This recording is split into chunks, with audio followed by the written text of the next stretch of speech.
Zdravo svima, dobrodošli na Tatončo podcast. Pozivam vas koji gledate ovaj video da se pretplatite na kanal, a ako vam se dopada, podelite ga na vašim društvenim mrežama. Moja današnja gošća je doktorka Slađana Velkov. Doktorka Velkov, dobrodošli. Hvala, Vatko. Mi ćemo pričati o ona tema koja je nama omiljena, a to je agnosticizam i da ne bi bili zabune, ajmo malo neki uvod u ono što je agnosticizam, koji su ti tekstovi koji su osnova agnosticizma i zašto su oni važni. Da. Mi smo imali par emisija koje ovako detaljnije objašnjavaju ovu temu, ali evo sad ćemo ukratko samo. Kad kažemo gnostici, gnostici nisu sebe nazivali gnosticima. Gnoza znači znanje. Gnostici nisu sebe nazivali gnosticima, taj naziv je kasnije došao. Međutim, podrazumeva se da su gnostici oni koji znaju nauku o kosmosu, ovom kosmosu u kome se mi nalazimo i svetovima koji transcendiraju ovaj kosmos, tamni kosmos. U gnostike ne spadaju samo, znači kada se kaže gnostika, gnostički spisi, misli se na gnostike i gnostičke spise iz Nag Hamadija, znači u Egiptu, koji su 45. godine, jel tako, ih je pronašao stočar Muhamed Ali al-Saman, mislim, o kome postoji i dokumentarni film u kome on govori, mislim, film je, ne znam, 40-50 godina star, u kome on priča o tome kako se to desilo, kako je njegova majka, kad je on doneo te spise iz pećine, gde je on tražio fertilizer, odnosno đubrivo. Njegova majka je počela da loži vatru tim spisima i dok je bio odsutan Muhamed, ona je prilično veliki broj spisa i uništila, ne znajući o čemu se radi. Kad se vratio kući, on je te spise odneo do Koptske crkve i u Koptskoj crkvi dobio neki novac za to. Koptska crkva kasnije prodaje te spise nekom preprodavcu starih knjiga i taj preprodavac, kako nije uspeo da dobije dobru cenu za njih, on ih je sačuvao u P.O. Boxu u Njujorku. 16 godina su tamo stajali i zbog te vlažne klime i loših uslova spisi su pretrpili dosta oštećenja.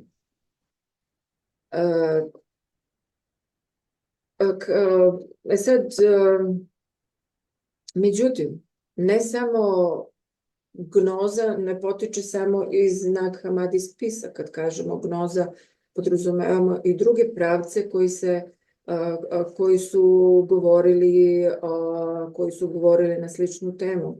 A tu spada recimo Zaratustra, čija se nauka prilično može poistovetiti sa gnostičkim knjigama. Tu spadaju i Manihejci, spada i Pitagora i Platon i, mislim, sa malim varijacijama, govorimo generalno. Spadaju i Sufi, spadaju i Bogumili, Katari, spada i Đurđijev, i Castaneda u neku ruku i tako dalje. Znači, i Castaneda govori o istim principima o kojima govore gnostici, ali na drugi način. Međutim, izučavajući svu tu literaturu, mi možemo da shvatimo da postoji jedna nit, jedna priča osnovna priča koja se provlači kroz sve te učenja. A otprilike, u čemu se sastoji njihova priča? Da, mi živimo u svetu koji je kreirao pali bog, lažni bog, ili sad on ima više imena, govorit ćemo kasnije, znači gnostici su ga zvali Jaldabaoth, Platon ga je zvao Jaldabaoth, ali Jaldabaoth znači kreator, znači demiurg, odnosno znači kreator, pa onda demiurg ili polubog ili bog kreator, zatim Saklas, Samael, Kronos i tako dalje, ima više imena. Međutim, ovaj svet, materijalni svet je kreirao taj demiurg, u kome je duh, božanska iskra, božanska suština, božansko biće zarobljeno u kavezu od mesa, odnosno u telu. I da postoji taj demiurgov svet, a to nije samo materijalni svet, znači to je i astralni i mentalni svet, i tek posle bezdana postoji taj Sačkand, da zabrala sam tu da pomenem i istočnjačku, nije religija, zabravila sam naziv, Sačkand ili Pleroma po gnosticima, u kojoj obitava pravi bog, u kojoj obitava ta monada, odnosno jednota, ili i sad ću vam posle objasniti kako su to gnostici videli. Otprilike ćemo da napravimo jednu šemu po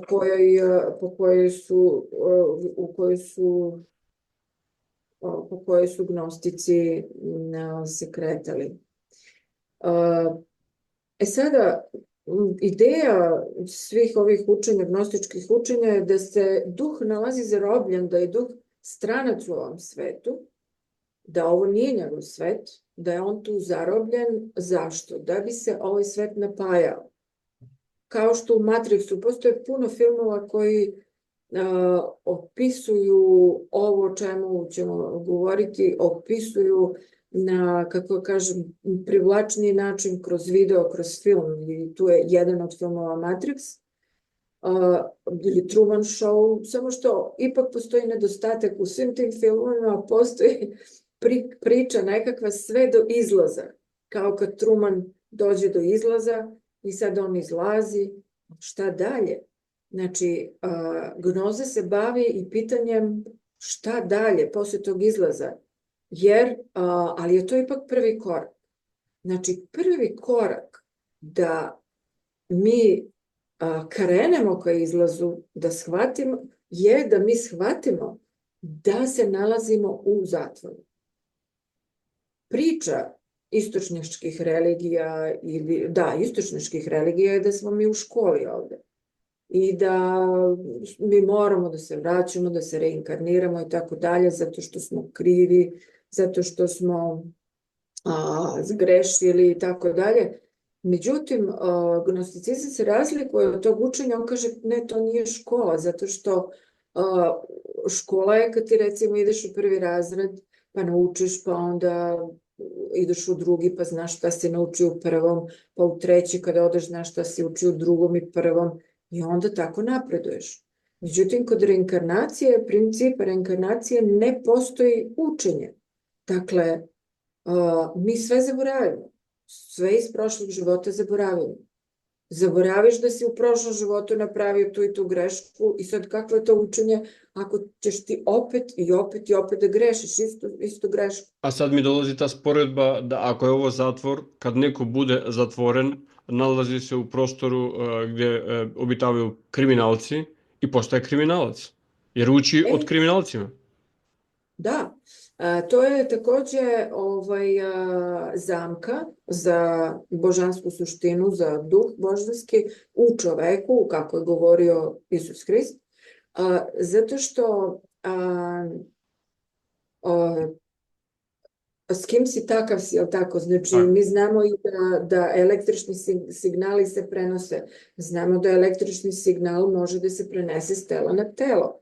Znamo i po doktoru Vladimiru Kaznačevu iz prošlog veka da se bolesti prenose elektromagnetnim putem. Ne preko virusa i bakterija, već elektromagnetski. Ja sam u prošloj emisiji na Profa podcast govorila baš o tome detaljnije kako dolaze do tih elektromagnetnih prenošenja. I upravo je to što si ti rekao, znači s kim si takav si, zato što mi živimo u takvom svetu, znači čak i božanska suština postaje, kako da kažem, opsednuta ovim svetom. Znači, a takođe, ono što je bitno je da se kaže da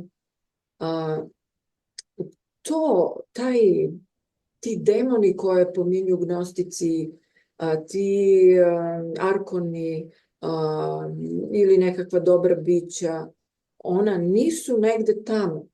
Znači, ljudi takođe imaju taj problem da shvate da je sve to unutra. Znači, i ti loši, i ti dobri, sve, i božanska suština, i iskra, sve je to unutra u nama.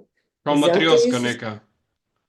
Da, zato Isus neprekidno govori carstvo nebesko je u nama, ali ne samo carstvo nebesko, znači sad ćemo da videti kroz ovaj dijalog, kroz ovu priču iz gnostičkih spisa, gde ću citirati dosta evanđelje po apokrif po Jovanu, gde Isus govori o tome, znači gde postoji hijerarhija tih demona i kojim delom tela vladaju ti demoni, kojim delom psihe vladaju ti demoni.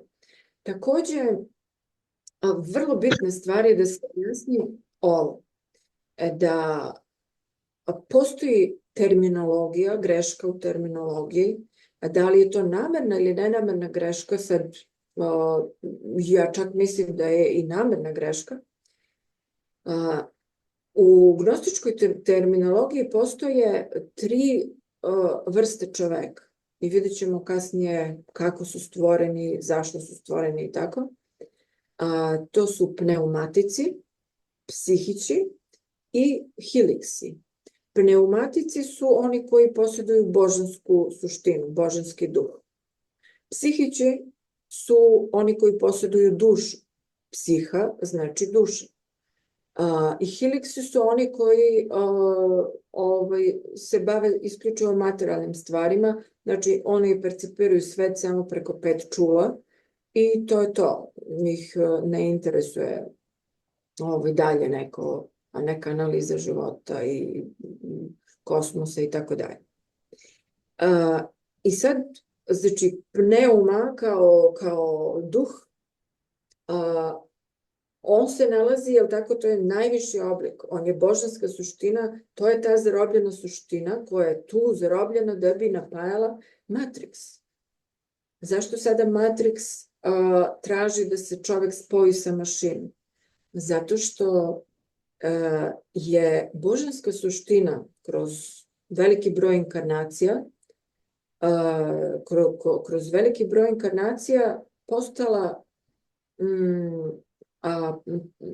praktično je postalo dosadno u ovom svetu i jednolično i prestala je da se uzbuđuje previše zbog svih tih događanja koja se događaju u ovom materijalnom svetu.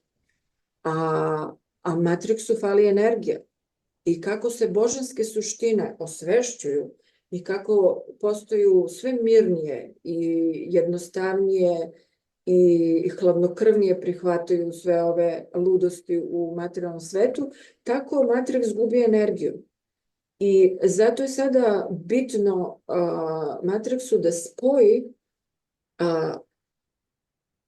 spoji božansku suštinu sa mašinom. Znači, tek tada je božanska suština, kako da kažem, potpuno kontrolisana i tu ne postoji nikakav gubitak energije. Dakle, direktno izvlači iz nje sve što je potrebno. Znači, ja smatram naravno da se ne radi ni o kakvim nekakvim tehničkim dostignućima i tako dalje. Sve što se dešava u ovom svetu se dešava isključivo zbog božanske suštine.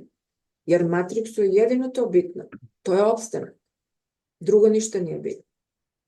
Zato i to, svi ti ljudi što ih spominješ, ti kriminalci i tako dalje, znači oni su tu da bi modelirali ponašanje. Da bi modelirali, zato što ti imaš recimo neko fino dete koje ima božansku suštinu, ali imaš 20 nekih, kako da kažem, bandita. I sada ti banditi, da bi ovo fino dete bilo, kako da kažem, prihvaćeno, da bi se on identifikovao sa dobrim drugom i da bude deo bande i tako dalje, on će početi da imitira te bandite i da čini dela koja oni čini. Dakle, da se vratim na ovu terminologiju, veoma bitno. Postoji ta hijerarhija u gnosticizmu gde je duh iznad svega. Zatim duša koja pripada Jaldabaotu, pripada ovom demiurgovom svetu, ona nije božanska, ona pripada ovom svetu i ona je satkana od emocija. I sad kad mi kažemo neko je duševan, to ne znači da on ima božanske kvalitete. Božanske kvalitete su stanje uma i tu spada unconditional love, kao, znači, bezuslovna ljubav, spada mir, spada dobrota. Dakle, to su razumevanje, mudrost, stabilnost i tako dalje. To su stanja svesti. A euforija, tuga, bes i tako dalje, to su emocije. I mi moramo da nadvladamo, dakle, u toj lestvici penjenja, da kažem, do duha, mi moramo da savladamo emocije. Zato što su emocije, odnosno duša, ona drži u čvrstom stisku duh i na taj način ga zarobljava. Neki autori navode dušu kao Metatron kocku, znači kocka, demiurgova kocka, crna kocka koja u čvrstom stisku drži duh, koji kad god promoli glavu, ona ga stisne i ne dozvoljavamo da se, kako da kažem, ne da se osvesti.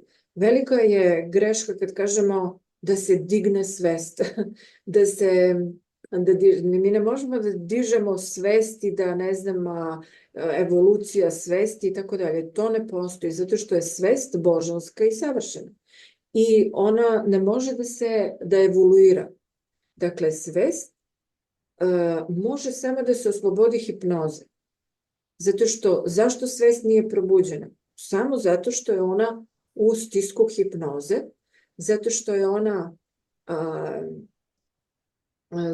je ona omađijana, kako da kažem, i ne vidi taj svet. I da završim ovo prvo pitanje sa tim, u gnostičkim spisima Isus ne dolazi kao što tvrdi zvanična religija da iskupi, da umre na krstu da bi iskupio nečije grehe, nego gnostički spisi eksplicitno navode da je Hrist poslat od monade, od oca, da bi doneo znanje i da bi duh prepoznao, dakle da probudi duh u ljudima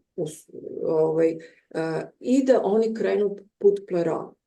Dakle, da se izbave iz zatvora. On je došao tu da izbavi suštinu božansko biće iz zatvora. I kao takav verujem da se ne može vremenski locirati u prvom veku, jer je to neka univerzalno stanje svesti, tako da nije Hrist bio u prvom veku, bio je u neko univerzalno bezvremensko... Vidi, sad ako ćemo tako da pričamo o tome, samo trenutak da vidim gde su mi ovi, da, tu su, zato što da vidimo konkretno šta kažu gnostici o tome. Hrist u gnostičkim spisima ne postoji priča, je ovo dobro ili... U redu. Aha. U gnostičkim spisima ne postoji priča o Isusu koji se rodio, pa ne znam, oni tri, pa zvezde neke, rodio se u pećini i tako dalje. Ta priča ne postoji tamo. Znači, ja sam to i zapisala, ali sad ne mogu tačno da nađem, pa ćemo kad budemo došli dotle, da pročitam i tačno kako piše u gnostičkim spisima, u apokrifu po Jovanu, ali tu se navodi eksplicitno da se Hrist inkarnirao u telo čoveka, konkretno Isusa, na Jordanu, na reci Jordan, prilikom krštenja. A izašao je iz tela pre raspinjanja na krst. I otišao u svetleći oblak. Tako piše u apokrifu po Jovanu.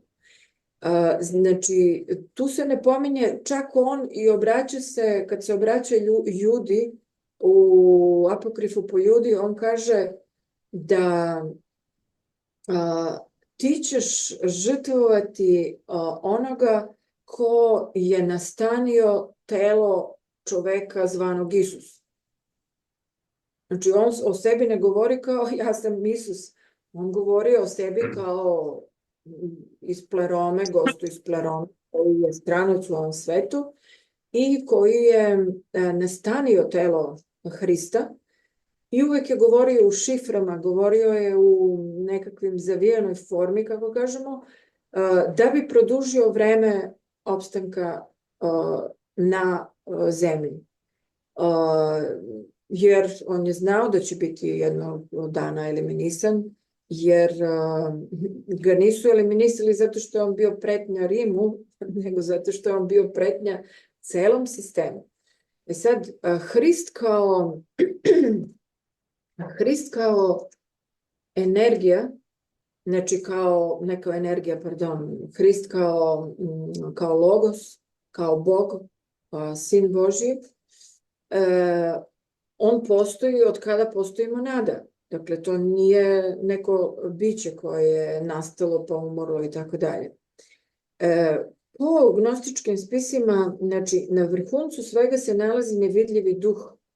Taj nevidljivi duh, to je, znači, pravi Bog, odnosno monada ili apsolut, znači, on je nespoznatljiv i neimenljiv, tako dalje. Kaže se da je nevidljivi duh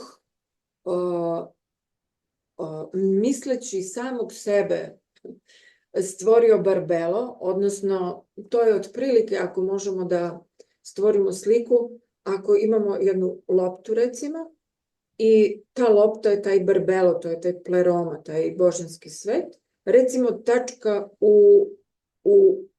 u toj lopti bi bila taj nevidljivi duh koji doživljava ekspanziju misleći o samom sebi. Tako da taj ženski princip barbelo nastaje iz misli nevidljivog duha, odnosno Boga, odnosno monade, i iz barbelo koja je u stvari ta, što kažu, bezgrešno začeće, se u stvari odnosi na nevidljivog duha, odnosno Boga, monade, i barbelo, ženskog principa Boga, iz njih izranja Hrist, koji je njihov sin, odnosno jedino njihovo dete, koje je, kako da kažem, već ima kontakt, kako da kažem, jer nevidljivi duh i barbelo, oni su u pleromi i nesaznatljivi, nespoznatljivi, neimenljivi, dok Hrist je emanacija koja već može da kontaktira sa nekakvim drugim svetovima, da kažem. Sad, Hrist po gnostičkim spisima traži od svog oca, od nevidljivog duha, kako bismo mi rekli, društvo, i iz plerome, iz nevidljivog duha, iz Boga, kao, kako bismo rekli, nastaju eoni, 12 eona. Eoni, kako bismo to rekli, recimo kad bacimo kamenčić u vodu i onda se stvore krugovi u vodi, to su otprilike nekakve emanacije, tih 12 emanacija, 12 eona u Pleromi, a oni su, sad zapisala sam neke, znači mudrost, ne idem po redu pa sad ne mogu da ih nađem.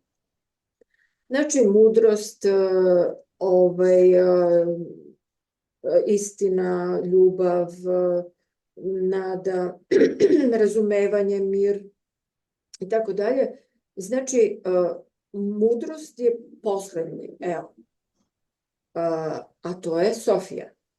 Znači, svaki eon ima svoje ime i mudrost kao poslednja, 12. ima svoje ime, Sofija. Da, evo, našla sam, dakle, kako je nastalo to bezgrešno začeće između apsoluta i Barbela, ženskog aspekta, odnosno Enoja, grčki. Kaže, on je pogledao Barbela, Enoju, čistom svetlošću, koja ga obavija i sa njegovom iskrom ona je začela iskru svetlosti. To je bilo jedino dete majke i oca. I nevidljivi duh se radovao iznad svetlosti i pomazao je svojom dobrotom i pružio sebe preko. Misli se na Isusa. Jedan se deli na dva, otac i majka, i onda u tri, otac, majka i dete. Oni su okruženi vodanastim svetlom u kojoj se pojavljaju njihove refleksije. Dakle, eoni su refleksija samoga Boga, samog apsoluta. Sada, osim tih 12 eona, 12 eona, Bog stvara antroposa, odnosno čovjek. Da, Bog stvara antroposa. I kaže ovako, u Apokrifu po Jovanu, i kroz objavu nevidljivog duha, perfektni antropos se pojavio, nazvan Pigera, Adamas, i govorio je, zbog tebe je sve nastalo i u tebe će se sve vratiti. Dakle, antropos je nastao, znači sad govorimo o antroposu, o čoveku, ali pneumatiku. Znači, da kažem, ako možemo da kažemo u tom nekom razvoju čoveka, postoje tri stepena, a to su čovek pneumatik, odnosno antropos pneumatik, antropos psihik, odnosno duša, kada se stvara duša, i na kraju telo, odnosno to je već pad čoveka u materiju. I sad ovde govorimo o antroposu duhovnom i tu naravno ne postoji muško-ženski antropos, znači govorimo o androgenu, dakle tada čovek još uvek nije imao nikakve muško-ženske aspekte, kao što ni duh nema muško-ženski aspekt.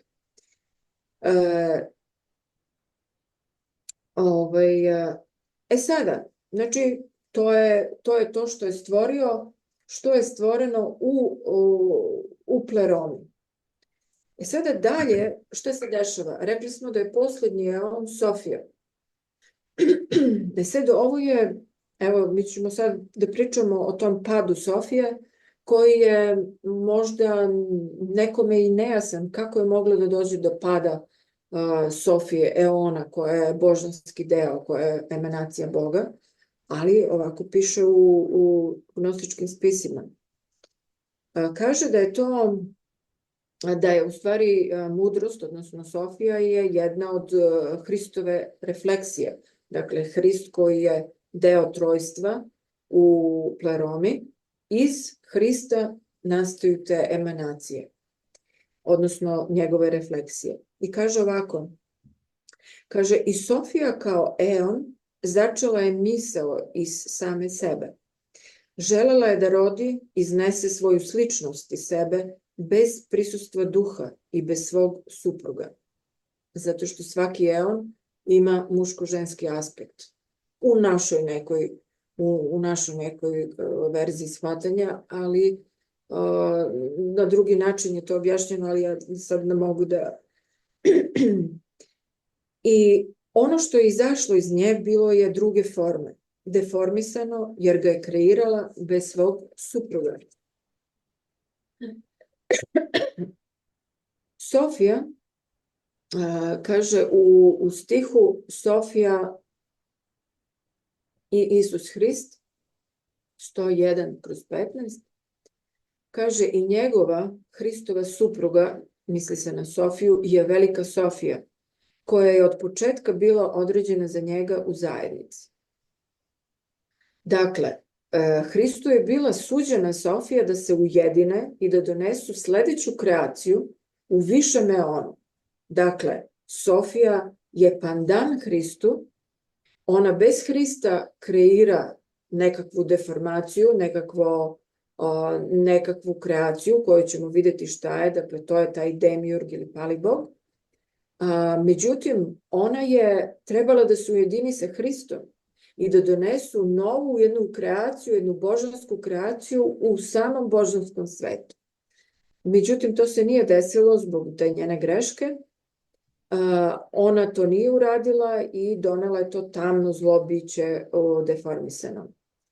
Pa Apokrif po Jovanu kaže: i kada je videla posledice svoje želje, uzela je formu, to biće koje je ona rodila, je uzela formu zmije sa lavljom glavom, a njegove oči su bile kao svetlića vatra. Oterala ga je od sebe jer ga je kreirala u svom neznanju i nazvala ga je imenom Jaldabaot. Takođe, Apokrif po Jovanu kaže: ovo je prvi arkon koji je uzeo veliku moć od njegove majke. Sa njom je postao moćan i kreirao je za sebe druge eone sa plamenom svetlosne vatre, koja još uvek postoji sada. Misli se na sunce sadašnje. Zatim kaže, postavio je 7, dakle, Jaldabaot, koga Sofija iz svog neznanja rađa, ona proganja to biće koje je nesavršeno, zlo, tamno i tako dalje, proganja ga što dalje od sebe u oblak. I međutim, ovaj Jaldabaot, demiurg sa svom tom moći od njegove majke, božanskom moći, on kaže ovako Apokrif: postavio je 7 arkona preko 7 neba, svaki odgovara po jednom od svodova i 5 preko dubine ponora. Znači, ovde se ne govori, bukvalno se u tekstu kaže svod, firmament, dakle 7 neba kao 7 svoda i svaki svod je sfera u kojoj obitava jedan od glavnih 7 arkona koje je kreirao taj demiurg. Dakle, demiurg, on nije pravi kreator, on kreira po uzoru na taj duhovni svet, na odraz koji on vidi iz duhovnog sveta i kreira po identičan svet. Samo tamni svet, materijalni svet, pali svet. Dakle, on je kreirao 12 arkona, glavnih arkona, koji 7 se nalaze u tim firmamentima, u svodovima iznad zemlje i 5 preko dubine ponora, odnosno u podzemlju. Svaki arkon dobija po 30 demona. To sve piše tako u gnostičkim spisima i sada to je jedan poduži tekst, pa nisam ga pisala ovde da ne gubimo vreme, ali znači 7 puta, 12 puta 30 i 360. I 360 ukupno demona vlada nad zemljom, odnosno nad ljudima.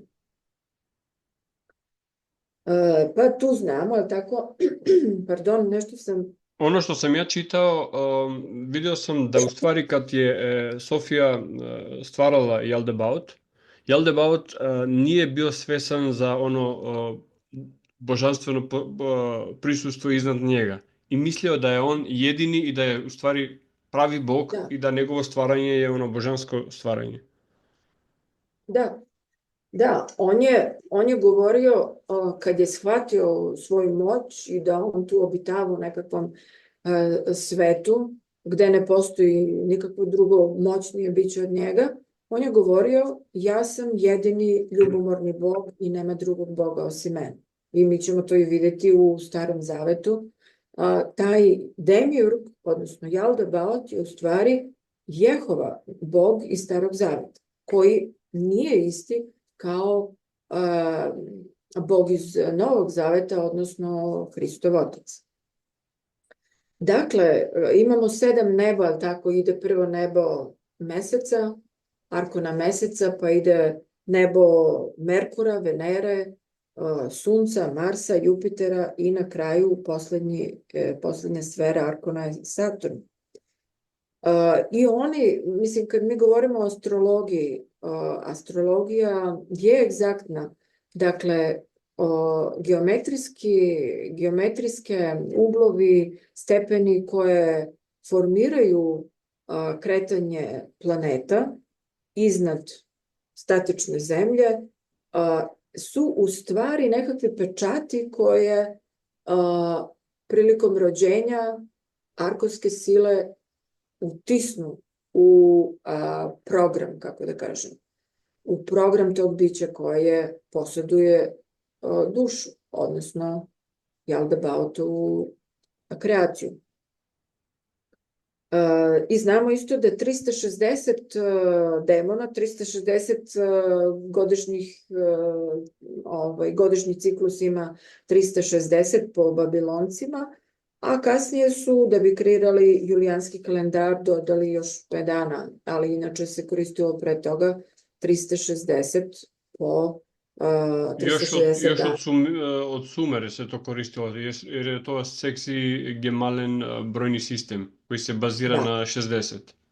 Tako je. I koji ima duboke veze sa brojem Arkona i ustrojstvom ovog tamna kosmosa. A i našao sam taj citat koji si pominjala, a to je iz takozvanih 10 Božjih zapoveda. Kaže izlazak, vtora knjiga Mojsijeva 25, nećeš im se klanjati, niti ćeš im služiti, jer ja sam Gospod Bog tvoj, Bog ljubomoran, koji pohodi bezakonja otaca na deci do 3. i 4. kolena onih koji me mrze. Da. I sada imamo tu, kaže,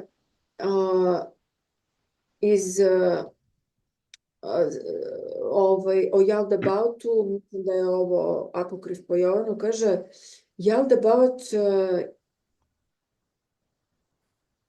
je imao mnoga lica, mogao je da stavi lice pred svima njima u skladu sa svojom željom. Dakle, tih 12 arkona, koje sad govorimo, Jaldabaoth ih je stvorio, tih 12 arkona, glavnih arkona, oni su svi aspekti Jaldabaotha. Dakle, nisu to nekakva sad posebna bića, već su to aspekti Jaldabaotha i kako su oni deo njega, tako i oni svi čine Jaldabaotha, kako da kažem. I sad, koji su ti, recimo, ovih 12, pa ću da ih nabrojim, koji su ti 12 arkona.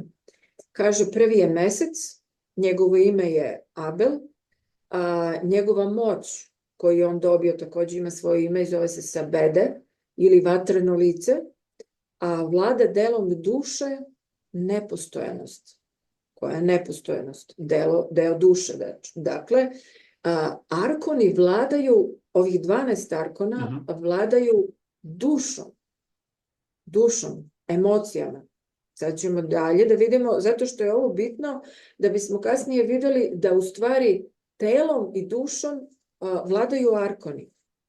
Što znači da to nije naše, ali vladaju arkoni. I pričat ćemo dalje, bit će jasnije. Dalje, drugi arkon je Merkur, čije ime je Kain.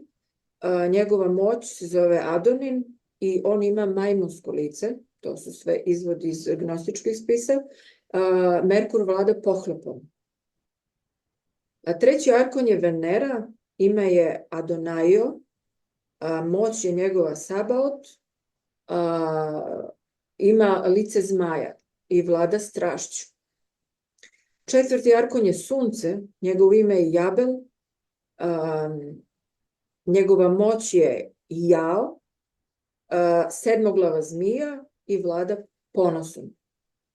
Peti arkon je Mars, njegovo ime je Kalila Umbri, moć njegova se zove Astafeus, ima lice hijene i vlada njegovom emocijom gnev je emocija kojom vlada Mars. Šesti arkon je Jupiter, čije ime je Harmas, njegova moć se zove Aloaion, ima magareće lice i delom duše kojom vlada je nepravda. Sedmi arkon je Saturn, njegovo ime je Atot, njegova moć je također Atot, ima ovnovsko lice i vlada delom duše obmana. I još 5 arkona Ponora su Belijas, zemlja, znači koji predstavlja zemlju, Melceir Adonein je voda, Armopijel je vazduh, Jobes je vatra i Abrisan je etar. Dakle, svih ovih 12 arkona vladaju antroposom, sa dušom. Dakle, malo pre smo govorili o antroposu duhovnom, koji je stvoren u pleromi i on je čista svetlost, čista iskra. I on nema nikakve veze sa arkonima. Dakle, on ima, to je deo monade. Dakle, to je Bog, kao što je Isus govorio da je Bog u nama, u čoveku. Kao što je u njemu, tako je i u nama. Međutim, sada već govorimo, dakle, arkoni stvaraju dušu. I ovih 12 arkona čine dušu čoveka. Govorimo o gnostičkim spisima.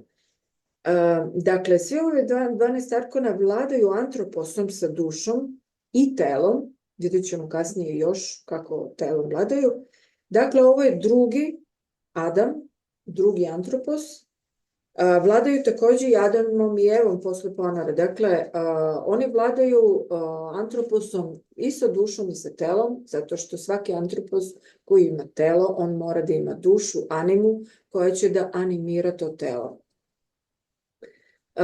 Sada, da bi shvatili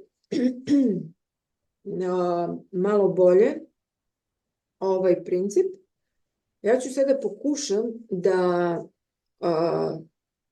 kako da objasnim donje i gornje eone. Dakle, mi smo rekli da postoji gore eoni i dole eoni, i u pleromi i u palom svetu. Ako bi mi dozvolila da ja samo ovo ilustriram, u Starom Rimu je na svom vrhuncu je bio mnogo rasprostranjen, bili su znači, u rimskoj vojsci, svi su se inicirali u mitraizam. I mitraizam, ja sam to mnogo puta govorio, ima 7 stepenova i svi ti 7 stepenova su povezani planetima koje si pomenula, arkonima. I vrhovni 7. stepen nije Sunce, nego je Saturn i se zove Pepe, odnosno Papa. Da li je to slučajnost? Da, pa nije slučajnost. Mi znamo šta je Saturn se predstavlja crnom kockom. Mi znamo gde se crna kocka nalazi i u Vatikanu i tako dalje, ako se mislio na to. Dakle, gornji eoni, kada govorimo o pleromi, mi govorimo o nedualnom svetu. Dakle, tamo ne postoji dualnost, crno, belo, dobro, loše, ovo, ono. Dakle, sve je jedno stanje svesti, znači mir, kako da kažem, jednota. Dok donji eoni, dakle, tu govorimo o dualnosti, dakle, opet i donji eoni imaju poreklo iz gornjih eona, ali tako? Da nije bilo pada Sofije, da nije bilo proboja kroz pleromu, kroz onaj, kako da kažem, bubble, kroz mehur.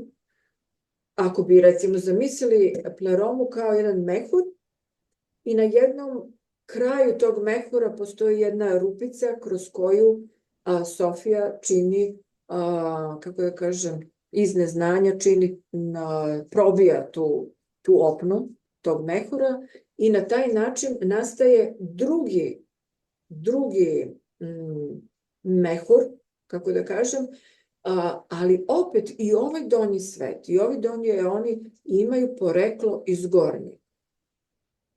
Dakle, međutim, eto, oni su samo senka, jer jer prvi eon predstavlja tako punoću, odnosno pleroma predstavlja punoću, a ovaj drugi svet, odnosno tamni kosmos, je praznina. I za njega zašto se kaže praznina? Zato što po mnogim autorima, po mnogim misticima, taj svet uopšte i ne postoji. On je imaginacija, on je samo, kako da kažem, određen nekakvim linearnim vremenom i merenjem u prostoru i on postaje smrtni i dvojni, kako da kažem, dualni, iz tog razloga što u njemu se tako pojavljuju to linearno vreme i merenje, a mi znamo da je Jaldabaoth, njegovo ime je takođe i Kronos, kreator vremena, i on vlada ovim svetom, vremenom i prostorom. Dakle, kaže u apokrifu po Jovanu, i kada je sve stvorio, je tako, Jaldabaoth, demiurg, kreator materijalnog sveta, on stvara materijalni svet i to je opisano i u ovom Starom zavetu, kako on to stvara.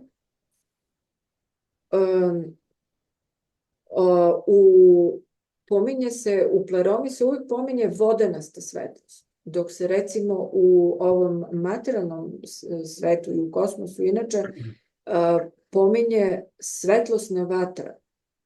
Svetlosna vatra je materija, nekakva, kako da kažem, building block kojim stvara demiurg.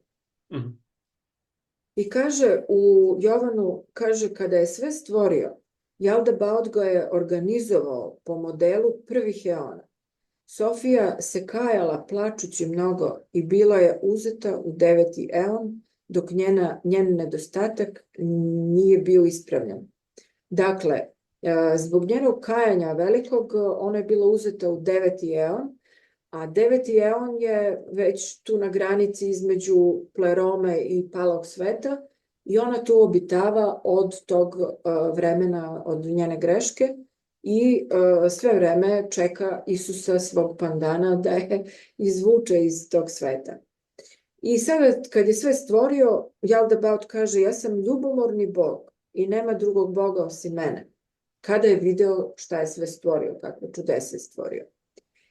I arkoni su pogledali gore i videli su lik Antroposa u vodi iznad njih i rekoše, dođite, hajde da stvorimo čoveka po liku Božjem i prema našim željama, tako da njegov lik postane svetlo za nas. I oni ga stvoriše po njihovim odgovarajućim moćima. Dakle, oni stvaraju tog psihičkog, tako sad još govorimo o psihičkom čoveku, ne govorimo o pneumatik, je božanski čovek. Znači, arkoni su videli odraz Antroposa, pneumatika u vodi, iznad njih i želeli su da stvore istog takvog Antroposa u njihovom svetu. Po odgovarajućim njihovim željama i odgovarajućim moćima njihovim.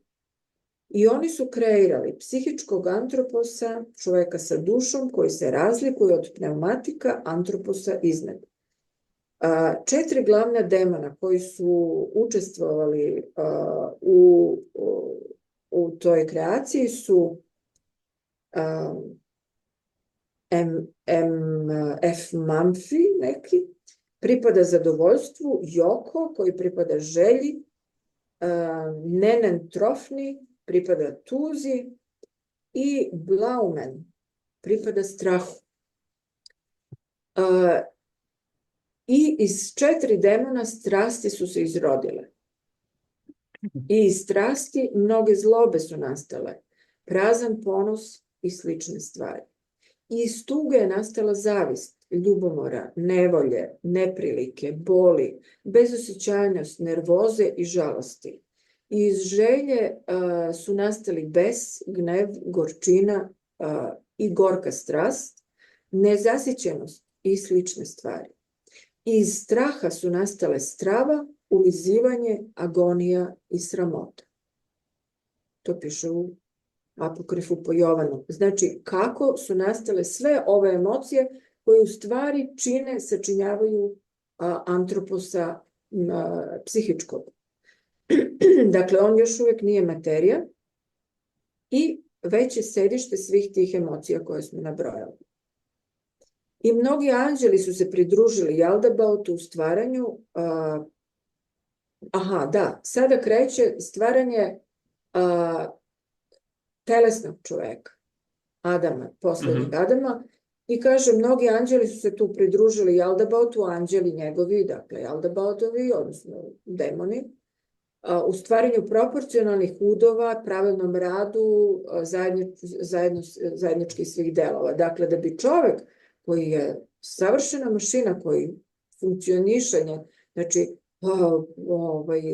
mi pogledamo nešto, pa dođe impuls do mozga, pa mozak pokrene ruku, pa svi ti zglobovi i tako dalje. To je jedna besprekorna mašina i sada gnostički spisi navode u Apokrifu po Jovanu kojim delom tela upravljaju koji arkoni. I to je jedan baš dugačak tekst koji nisam htjela da pišem jer je oduzeći 15 minuta, a nije toliko bitan, ali govori se tačno kojim zglobom, kojim delom zgloba rukovodi koji arkon.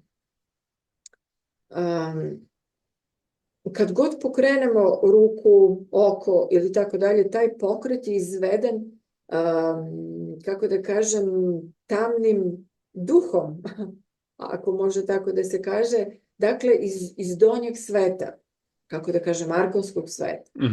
Dakle, telom i dušom rukovode arkon.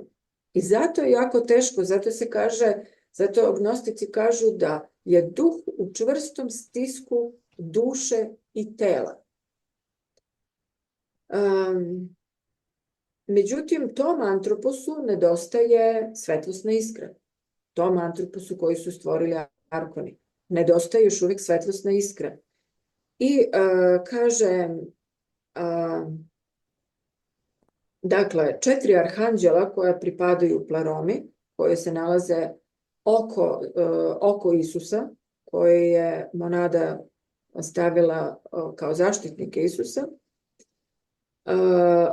da bi ga okruživale, kaže 4 svetla, kažu, onda 4 svetla, odnosno ta 4 arhanđela, dolaze Jaldabaotu i podučavaju ga da udahne taj duh koji je zadobio od svoje majke, koji se nalazi još u njemu, deo božanske iskre, da udahne Adamu. Jaldabaot u svom neznanju, on udahne Adamu taj duh i on ostaje bez duha posle toga. Međutim, Adam dobija duh koji mu je Jaldabaot udahnuo. I ovdje imamo pad antroposa u materiju. Dakle, antropos koji je duhovno biće, on tu propada u materiju, zajedno sa dušom, ili tako, i sa telom. I ovdje kaže, i kada su vidjeli da je bio od svetla, kada su arkoni vidjeli da je Adam satkan od svetla, bacili su ga u najniži region materije. Uzeli su vatru, to je taj pad iz Edena, uzeli su vatru, zemlju i vodu, pomešali sa 4 vetra i doneli Adama u senku smrti. Ljubomorni, dakle, na njegovu svetlost, oni su ga bacili u materiju i međutim, tu nedostaje tako Eva, da bi došlo do potpune kreacije. Epinoja, pomenuli smo je na početku, Epinoja je Sofija, mudrost. Ona se nalazi prisutna tu, je tako, ona je u padu. Sofija je bila u padu tad, još u tom materijalnom, u toj materiji. Kako da kažem, ne u materiji, ona je bila u padu u tamnom kosmosu, u kući Aldebaota, tako, on boravi u astralu i u mentalnom svetu. Nije samo materija. Ona se sakriva u Adamu, a glavni arkon, dakle Aldebaot, je hteo da izvadi iz njegovog rebra, ali Epinoja ne može biti shvaćena. Dakle, citiram sada, ali Epinoja ne može biti shvaćena, ne može biti detektirana, kako da kažem, kako su se izrazili, i on je napravio drugo biće u formi žene, odnosno Evu. Dakle, on je napravio ženu od praha, međutim, kaže, kada je Adam video ženu pored njega, blistava Epinoja, Sofija se pojavila. Epinoja se pojavljuje u Evi, dakle, ona ulazi u Evu, zvali su je Zoji, odnosno život, kasnije njeno ime se primenjuje u Evu.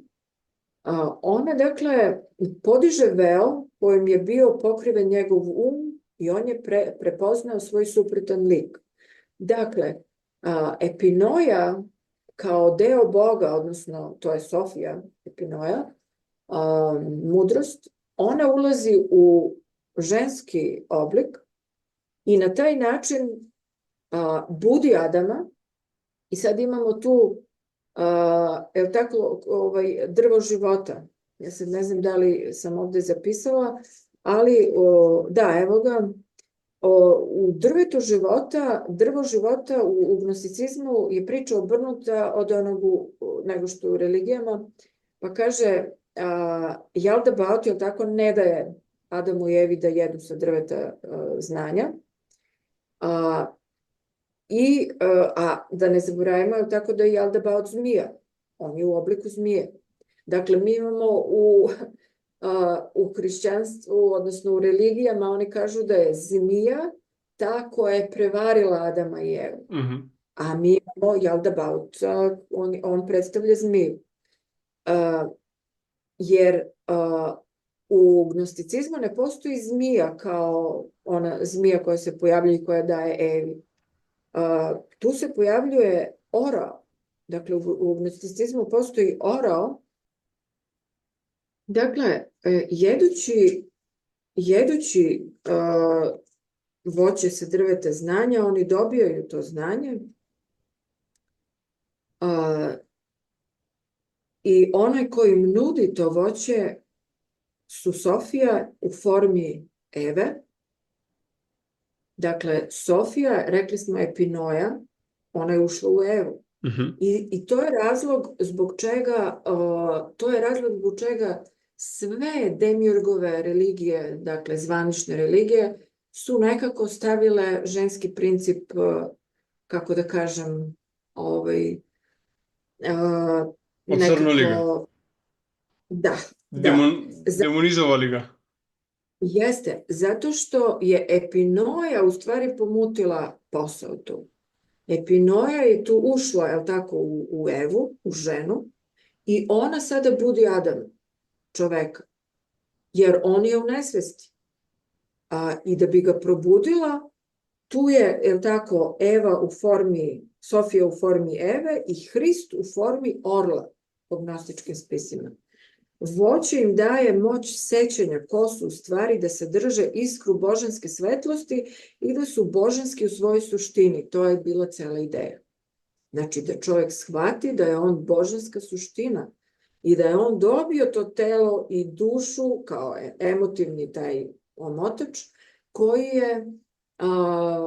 koji nije on, koji on treba da nadvlada, da transcendira. Znači, sasvim suprotno od ono što je klasično učenje, da to je prvobitni greh. Jeste.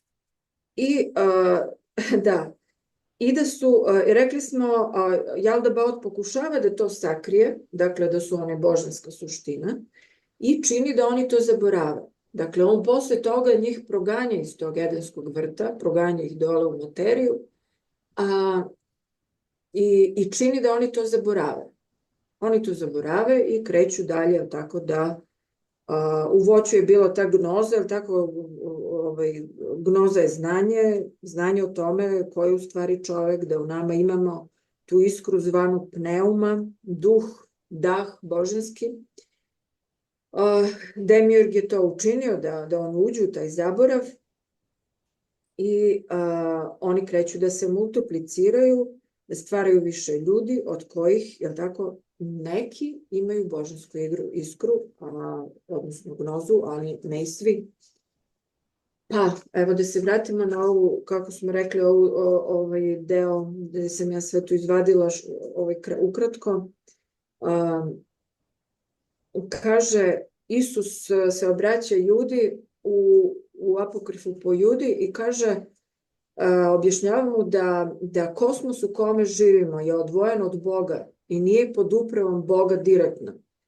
A svet u kome živimo je prolazan i korumpiran, njime vlada niže biće Jaldabaoth ili, kako su ga još zvali, Nebro, odnosno i u Starom Zavetu valjda postoji taj naziv.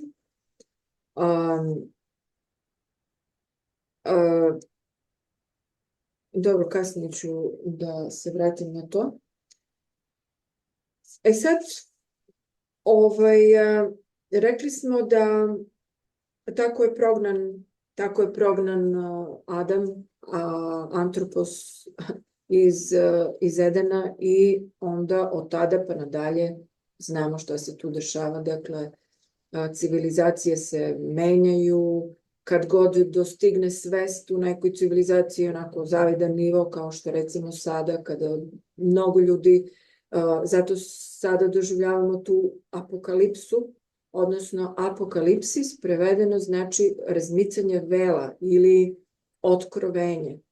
Dakle, razmicanje vela, istina se pojavljuje na svim nivoima, tako i što se tiče ovih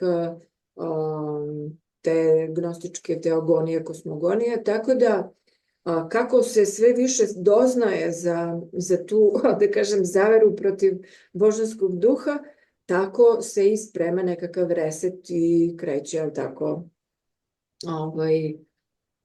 Klaus Schwabov reset i tako dalje. Nije tu Klaus Schwab, nego se radi o tim vladarima iz senke, kako ih neki zovu, odnosno radi se o arkonima. Šta se dešava sa Hristom? Dakle, rekli smo da Hrist u gnostičkim spisima, Hrist se ne rađa od ovog oca i od one majke i tako dalje, bezgrešno začeće se odnosi na pravog Boga i na Barbelo kao ženski princip Boga i na Hrista kao, kad kaže u gnostičkom spisu, kaže, monada je pogledala Barbelo i ona je začela. Dok recimo u gnostičkim spisima postoji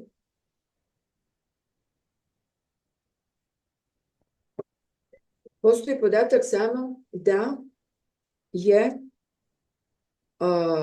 Hrist ušao u telo Isusa za vreme krštenja.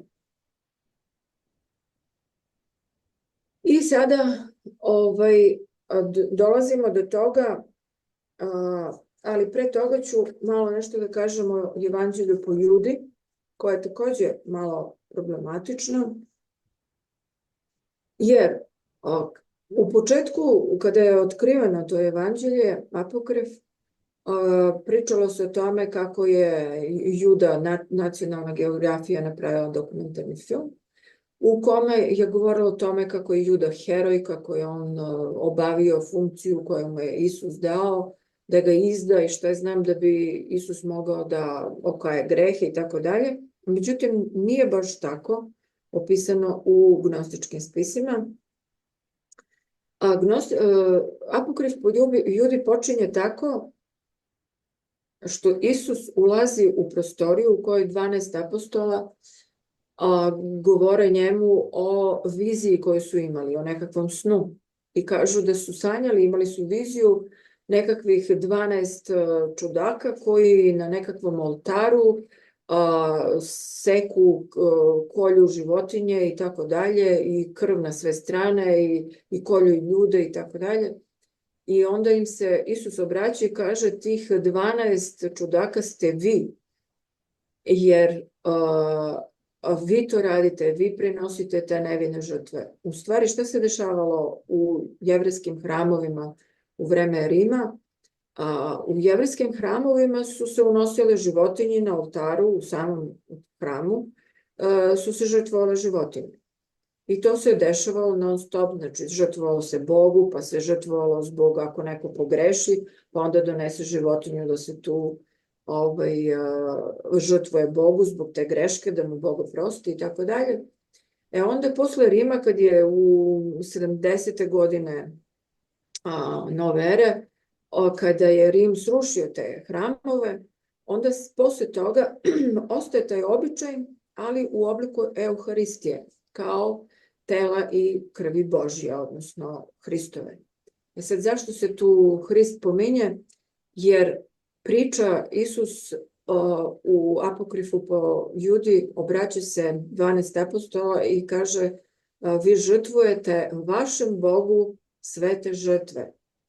I kritikuje ih zbog toga i onda priča tako neke poučne stvari, objašnjava im kako je svet ustrojen, međutim okreće se Judi, u jednom trenutku ga naziva 13. demonom i kaže, međutim ti, samo da pronađem gde sam ja to stavila, kaže da ti nećeš, da će on žrtvovati najveću žrtvu i da će žrtvovati onoga ko je uzeo telo Isusa. Dakle, ne obraća se da kaže žrtvovat ćeš mene, već kaže žrtvovat ćeš onoga ko je zaposeo, ko je zauzeo telo Isusa. I kaže također Judi da on neće otići u Božansko carstvo i da će biti ožalošćen, veoma žalostan zbog toga. I također, ovo mi nije bilo jasno, međutim kaže mu da će posle kraja sveta, dakle, Isus je govorio da ovaj svet, demiurgov svet, ima svoj početak, ima svoj kraj. I govorio je da će doći taj kraj ovog sveta kada će božanske iskre sve otići kući, odnosno u pleromu, ali da će ovaj svet i dalje postojati u nekakvoj formi, međutim, gde neće više vladati Arkoni i Demiurg, vladaće Juda.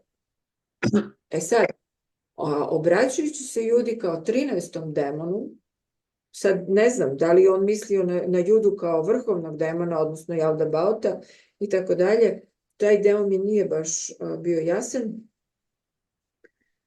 I još kaže tada, obraćajući se u apokrifu po Judi, kaže Isus, u moje ime sramotno su posadili neplodno drveće, obraćajući se apostolima. Dakle, iskoristili su njegovo ime da bi fruitless, dakle drveće koje ne donosi plod. Misli se na religiju. Posle tog razgovora sa apostolima, Hrist se uzdiže u svetlu i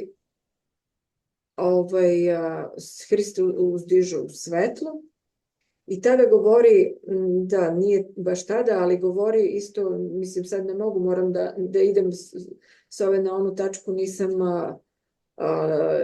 obimna je literatura. Hristu u ovom apokrifu po Jovanu kaže: ušao sam u njihov zatvor koji je telo. Dakle, ušao je u sferu arkona, u telo kojim upravljaju arkoni. I to je zatvor upravo zato što arkoni preko tih emocija, preko telesnih funkcija, preko čula, oni upravljaju tako tim biorobotom, mehanizmom, i u svemu tome se nalazi duh koji čuči, božanska iskra koja čuči i ne može da dođe do izražaja, ne može nešto da uradi zbog toga što kad god duh kaže pogledaj tamo, uradi to, kaži to, uvek je to duša koja će da kaže ma šta pričaš, pa nije to tako, pa vidi, nemoj to da radiš, pa viš kako je sve super i tako dalje. Dakle, duša je tu da duhu zamagli vid, a telo je tu da nas drži u tih, kako ja kažem, da nas kontroliše preko tih 5 čula kao vjerset. Kaže Isus takođe u apokrifu po Jovanu: kogod me čuje, neka se probudi iz dubokog sna. I oni su plakali gorkim suzavima i rekli: ko to doziva moje ime? I odakle ta nada dolazi dok sam još uvek u lancima zatvora? I ja sam im rekao: zapamti da si ti onaj koji je zvao, prateći svoje korene, što sam ja, milostiv. Zaštiti sebe od anđela nevolje, misli se na arkon, i demone, haosa i sve ostale koji vas hvataju zamku. I podigao sam ih i zapečatio ih u svetlost vode sa 5 pečata, da smrt ne bi ovladala njima od sada pa nadalje. Dakle, Isus kaže da je došao da probudi iz dubokog sna one koji gorke suze liju, koji su rekli: ko to doziva moje ime i odakle ta nada dolazi dok sam ja još uvek u lancima zatvora. A Isus kaže: ti si taj koji je zvao, ti me zoveš, duh zove u nama. Zoveš zato što znaš svoje korene, znaš mene, prepoznaješ sebe u meni. I podigao sam ih i zapečatio ih u svetlost vode sa 5 pečata. To je ritual 5 pečata u gnosticizmu. Još uvek se vode polemike o čemu se tu radi. Međutim, otprilike bi to bilo, mislim, može još da se istražuje, ja nisam stigla sve to da isčitam, ali radi se o nekakvom ritualu primanja gnoze. I kako se pominje u tom nekakvom, pošto je tu i tekst oštećen i tako dalje, pominju se uranjanja u vodu, 3 uranjanja u vodu i pomazanje na čelu. Dakle, podsjeća na krštenje, dakle, može biti, može i da ne. Dakle, dalje imamo također jednu nejasnoću oko Marije Magdalene. Marija Magdalena, koja se naziva tako prostitutkom i tako dalje u religiji. Međutim, Hrist i Sofija u Pleromi je isto što i Isus i Marija Magdalena u ovoj sferi. Hrist ulazi u telo Isusa na reci Jordan prilikom krštenja, a Sofija ulazi u Mariju Magdalenu. Također imamo druga poređenja, kasnije možemo i neke druge veze da nađemo, ali otprilike i kada se čita apokrif po Mariji Magdaleni, također može da se nađe veza između ta dva. Dakle, sada Isus govori o uznesenju iskre božanske. Uznesenje iskre božanske ide najpre kroz 7 sfera arkonskih, dakle svih ovih nivoa, kako smo rekli, kupola u kojima se nalaze ti arkoni koje smo nabrojali. Prilikom uznesenja, kaže, oslobađamo se odeće, kostima, najpre 5 elemenata od kojih je telo sastavljeno, voda, vazduh, zemlja, vatra, eter. Zatim 7 duševnih kostima, omotača. Prolazimo kroz 12 stanja uma da bi se na kraju ujedinili sa monadom. 12 stanja uma, to su 12 eona u pleromi, da bi se konačno ujedinili sa monadom, znači onim centrom.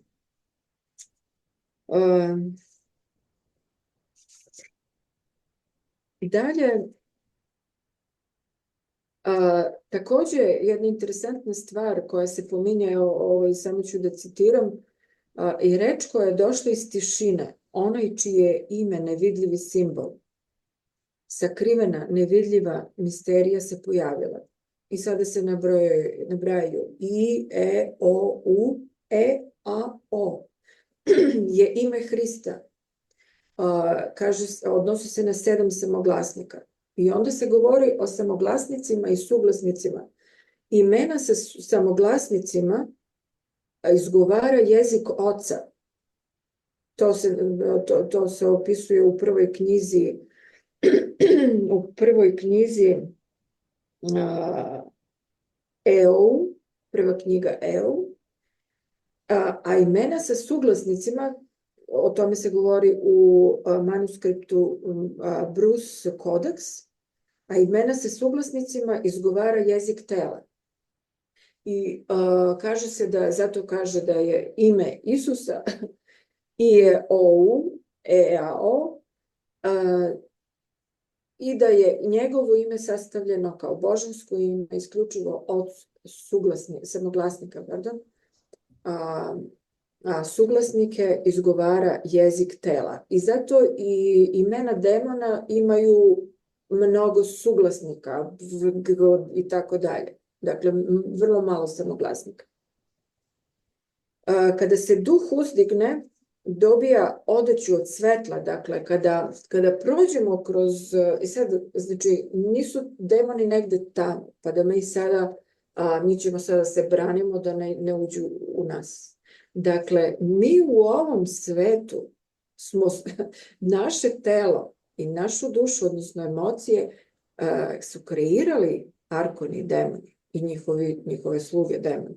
Dakle, svaki pokret, sve te stvari koje nam se dešavaju oni su umešani u to. Sve dok ne prođemo kroz sve to, ne transcendiramo svu tu telesnost i, kako da kažem, duševnost, odnosno emotivnost, i dođemo do stanja uma u kome dobijamo odeću od svetla i postajemo nevidljivi.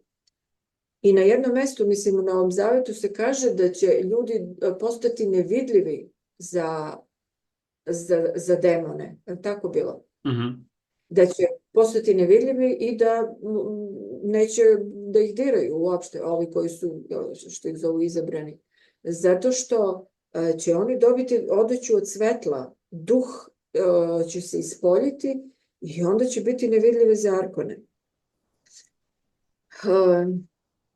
Dakle, na kraju se iskra ujedinjuje sa monadom i sa svim formama gornjeg eona, istinom, ljubavlju, razumevanjem, mudrošću i tako dalje.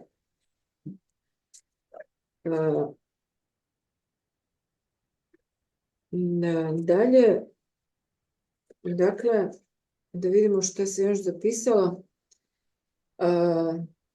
Da, šta se sada dešava posle smrti?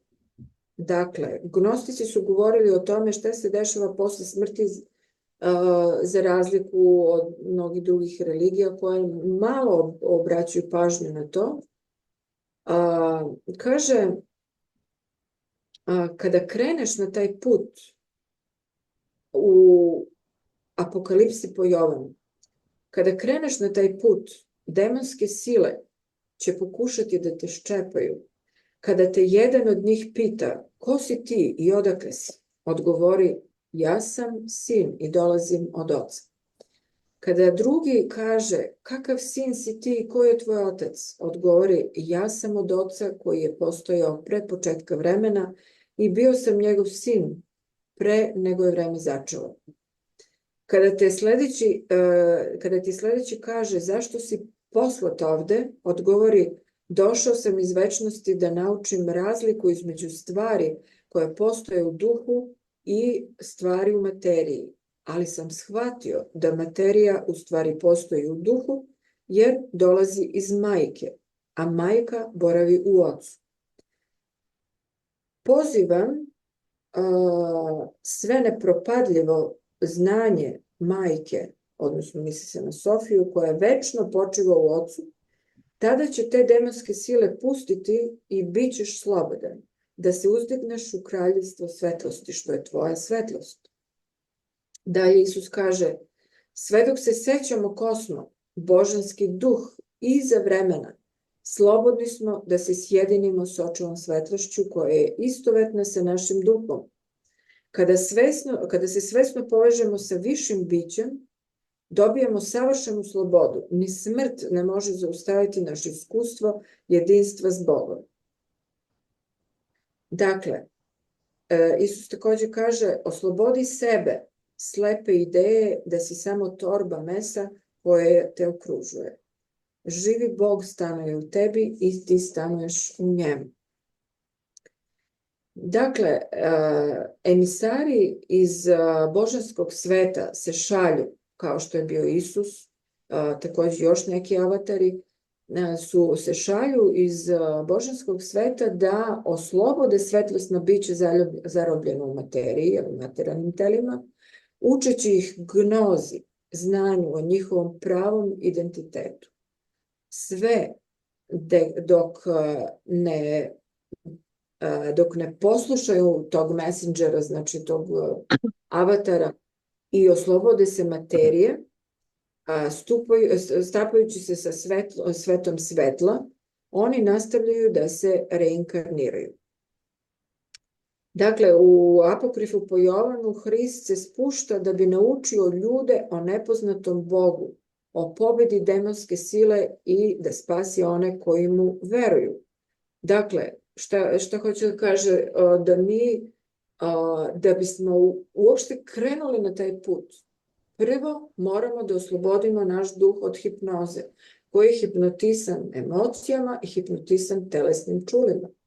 I kada se toga oslobodimo, onda kreće put, onda se mi povezujemo, kako da kažem, sa Bogom, odnosno preko Hrista, jer kao što je i Hrist rekao, samo preko mene, dakle, zato što je monada nesaznatljiva i neimenljiva, znači do nje ne može niko doći, osim Barbelo i Hrista, osim, znači, ženskog aspekta i njihovog sina.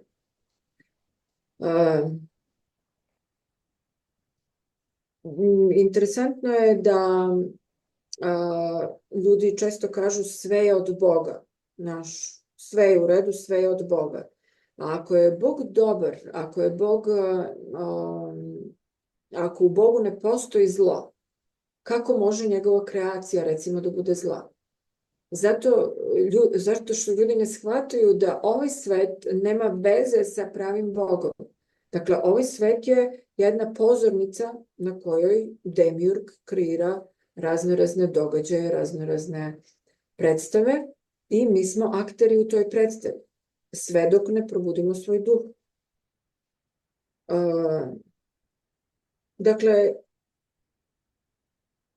još nešto da gnoza, kad se pomene gnoza, ljudi često gnozu shvataju kao nešto, neka priča o umiranju, o odlaženju u neki bolji svet i tako možda, kako kažem, neku negativnu priču. Međutim, u gnosticizmu osnovna ideja gnosticizma je shvatiti da se mi nalazimo u tamnici. To je prva stvar, da se mi nalazimo u tamnici i shvatiti kako funkcioniše ta tamnica. Znači, tamnica ima svoje pravila, svoje zakone, svoje igre. Dakle, jedna od igara je, recimo, ta politika i sad ćeš ti tu da igraš, ne znam, sad mi svi treba da igramo tu igru i da idemo da glasamo za jednog, pa taj dođe, pa nešto odradi, uglavnom sve laže, ništa ne uradi što je rekao, pa onda drugi i tako dalje, ali kad pogledaš sad, izvučeš se i pogledaš sad, bar evo za našeg života, Kad pogledaš sve to, ti shvatiš da se ništa nije promenilo, da su svi ti političari radili za jednu istu agendu i da se samo išlo napred i napred u toj agendi prema ovome sada što ide ova poslednja sad agenda, odnosno jedna svetska vlada, kako da kažem, jedna vladavina iz jednog centra, gde bi trebalo, tako da svi budemo pod kontrolom tog digitalnog sveta. Ostavimo malo to za kraj. Prije toga sam htio da te pitam, pošto su naši kritičari najviše kritikovali da smo izvrcali Sveto pismo. Dobro. A mi svo vreme pričamo o gnostičkim spisama i malo upoređujemo sa to što se zove Biblijom. Da li je kanonsko Sveto pismo ili Biblija zaista sveto?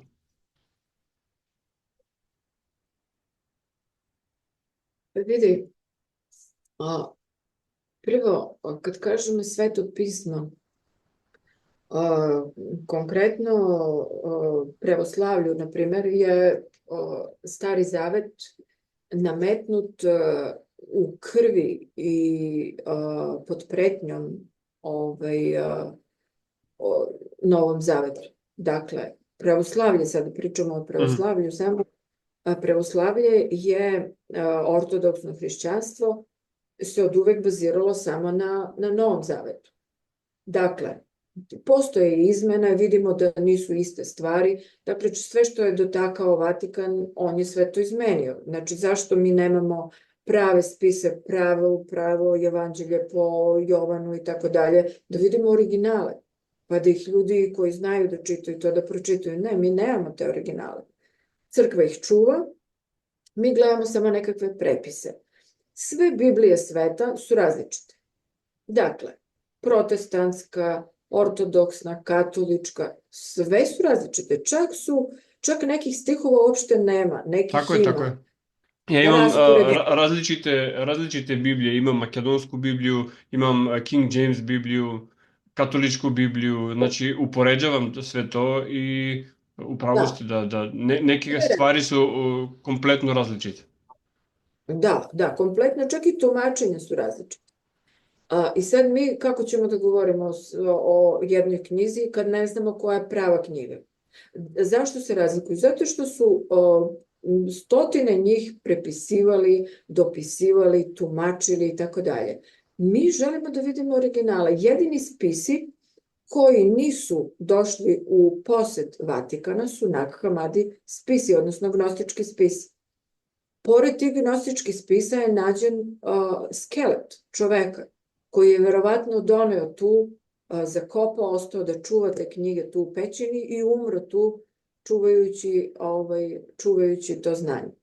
Dakle, koja je to muka naterala te ljude da vuku te ćupove i da zakopavaju u nekoj pećini koja je nedostižna, nepristupačna, ali eto sa nekakvom idejom da će jednog dana ti spisi biti pronađeni kao što jesu. I nekakvim božjim proviđenjem su oni ostali u tom P.O. Boxu u Njujorku da ne bi došli u posed Vatikana. Jer Vatikan bi to prepisao, objavio bi knjigu i rekao bi evo to su ta evanđelja nova koja su nađena, a mi nikada ne bi više videli original. Ali zbog toga što je u to vreme kada su kompjuteri već krenuli i tako dalje, iz cele te, kako da kažem, situacije oko tih Nag Hammadi spisa, mi danas jedine spise koje vidimo u originalu su ti spisi. Sad, tako da ovi iz Novog Zaveta su drugačiji, izmenjeni, tako da ima nekih istih stvari. Međutim, što se tiče Starog Zaveta, to je priča jevrejskog naroda.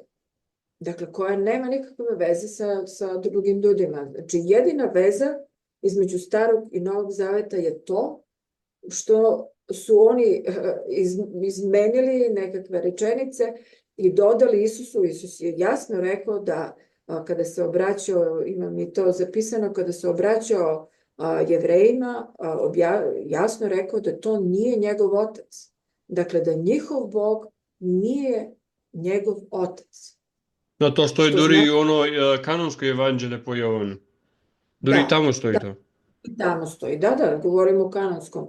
I sad, znači, on se obraća njima i kaže, to nije moj otac je nešto drugo. Znači, moj otac je pravi Bog koji nema veze sa tim ljubomornim Bogom, koji propagira incest, propagira pedofiliju, propagira mnoge stvari. Pričali smo u jednoj emisiji, jedna od prvih emisija o tome, ja sad ne znam te spise da li imam tu, ali možda ti imaš neke da možda citiraš. Dakle, Stari zavet nema nikakve veze sa Novim zavetom. Znači, Jehova je demiurg, pali Bog, kreator materijalnog sveta. Dakle, taj demiurg pali Bog koji drži božansku iskru Boga, drži u zatvoru u ovom materijalnom univerzumu. Da, ja to stalno pominjem da ima dve stvari koje ja naglašavam iz Starog zaveta koje su užasne, a to je Passover ili ona jevrejska pasha, gde oni rade to žrtvovanje jagnjeta i krvlju obeležavaju svoje vrate, da anđel smrti da ne uđe u te kuki jer je pošao da ubija sve prvorođene Egipta. Znači to je masovno ubistvo. I vtora stvar je ono žrtvovanje zvato žrtva sepalenica. Ono što si pominjala ti, gde duri i nakon potopa Noe prva stvar koja radi žrtvova te životinje koje navodno prije toga spašava. Da. To je skandalozno. Nije samo tu puno stvari, incesta raznih i tako dalje, što je mene šokiralo. Da, mislim, u Starom zavetu ima zaista šokantnih stvari koje Bog opravdava, taj Bog Starog zaveta. Dakle, ali glavna stvar je razumeti da Sveto pismo nije Stari zavet. Dakle, Novi zavet jeste i odnosi se, mislim, sa greškama kakvim sve postoji, lošim prevodima i tako dalje, ali to jeste gnostički spis koji je izmenjen i koji je promenjen i skraćen i sečen i tako dalje, ali se odnosi na gnostičke spise, odnosi se na Hrista. S tim što se oni, obraćaju u Novom zavetu Isusu kao čoveku koji je, ne znam, rođen pa umro i tako dalje. Agnostički spisi govore nešto drugo, da je Hrist Bog koji se inkarnirao kad se obavljalo to krštenje na Jordanu i izašao pre ubijanja. Tako da kad ljudi, hrišćani pre svega, treba da shvate to, da Stari zavet nema nikakve veze sa hrišćanstvom, dakle da su to u stvari, da je to neprijatelj Hrista, dakle to je taj koji ga je ubio, taj Bog koji ga je razapeo, mislim preko njegovog naroda. Tako da kad govorim o Svetom pismu, ja prvo ne mogu da govorim o toj knjizi kao jednoj knjizi. Dakle, tu je podmetnuta početkom, znači 1900 i neke godine, ne znam koje, ali baš početkom je silom, dakle, mnogi sveštenici su ubijani zbog toga što nisu želeli da Stari zavet priključe Novom zavetu. I onda sada je prihvaćeno to kao nešto normalno, jer to crkva promiče, gura i tako dalje. A ljudi ne čitaju? A ljudi ne čitaju ove stvari, dakle oni veruju da je to tako kako im se kaže i onda nastaje problem. Dakle, mi sad govorimo o tim gnostičkim spisima, možda ćemo sutra da govorimo o hinduističkim spisima, o budističkim spisima i tako dalje. Pa možemo da pričamo i o Novom Zavetu, ali tek kad budemo videli originale. Dakle, dok ne vidimo originale, kako ćeš da pričaš o nečemu, mislim, mi znamo čime se sve bavi Vatikan i da sve što izađe od tuda je sve lažno. Tako da, kako ćeš ti sada da, naravno, ne kažem sada da vernici koji veruju, koji su u toj religiji, ne kažem da su oni zli i da lažu. Dakle, bilo je sveca, bilo je bukvalno ljudi koji su se prosvetlili i u katoličkoj crkvi i kao, kako se zovu ovi monasi u katoličkoj. Recimo Sveti Augustin je jedan takav čovjek. Da, ili Sveti, ja ne znam, u Italiji je bio jedan koji je, kada se molio Bogu, on je levitirao. To je poznat slučaj, crkva ga je zatvorila. Zaboravila sam njegovo ime. Leteći sveštenik su ga zvali, zato što je on prilikom molitve odizao se od zemlje. I na procesijama on je bio iznad cele procesije, ne znam, pola tela mu je bilo iznad, i onda, zato što se narod bio uzbunio oko toga, pa su ga zatvorili, crkva ga je zatvorila u neku kulu tamo pri vrhu kule, i tamo je i umro zatočen u toj kuli. Don Pučo mi dava internet. Don Ne znam Pučo, da li... ne znam, ali nisam istraživao to. Da, leteći prist u Italiji. Vrlo zanimljiva priča.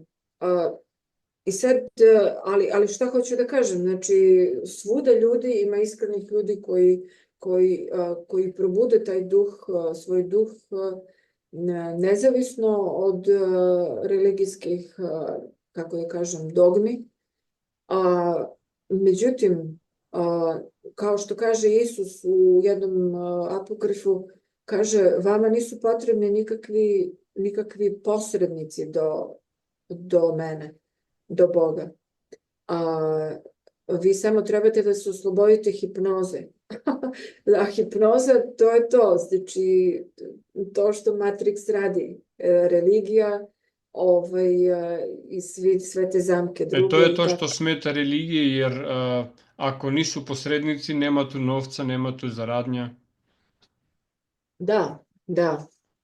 Ako nisu posrednici, onda šta će? Mislim, cela ta hijerarhija, a ti vidiš koji je to novac. Oni se bave graditeljstvom i tako dalje, nema tu o duhovnosti ništa.